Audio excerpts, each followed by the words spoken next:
Good day, everyone. Welcome to African Short Film Production as we proceed on Ìsèndálè Yoruba that we have started so far. My name remains Bola Hamid Olusegun. Immediately the Orishas got to the earth, they started their work as instructed by Elédùmarè.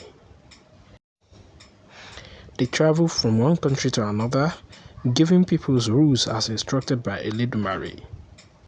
Obatala used to go straight to every of the town, villages, rulers, that is king, to sound the rules to their ear.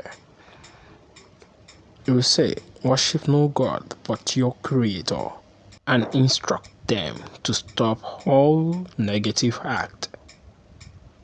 He will say, if by next time or next year I come back to your village or town, and I found that you did not change from your negative heart, you will be beheaded. That is, the king will be beheaded. That is, the king's hair will be cut off from his body. Some of these country kings, ruler of the town and the village king, didn't stick to this instruction or rules that he has given to them. And the next time he got to the village to see that, or country to see that, he cut off their head. And he did so by cutting off their heads. As this served as deterrence to others and made them to sit upright. Some of these kings, because of the way Obatala used to dress, wearing white cloth, white crown, white bead, and white horse, and everything about him is white.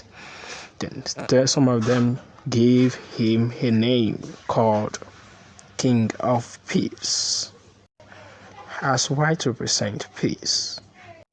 Ashwala, white cloth. Allah, white. Obati Allah. Obatala, Àlàáfíà, peace. Ọba Aládé Àlàáfíà. After delivering the rules as Elédùmarè sent them to the world, they came back to Ife Oòdáyé gẹ́gẹ́ bí orírun to live their human life. On getting to Ife Oòdáyé, they choose where they will be living. Ọ̀rúnmìlà first chose Òkè-Ìgẹ̀tì before he now went to Òkè-Ìtàsẹ̀. And that is why we used to praise Ọ̀rúnmìlà as Bàbá Kúkúrú Dúdú Òkè-Ìgẹ̀tì. I remain Bola Hamid Olusegun. Watch out for the next episode, that is episode 4. Like, share, and subscribe to our YouTube channel to enjoy more of our history. Thank you.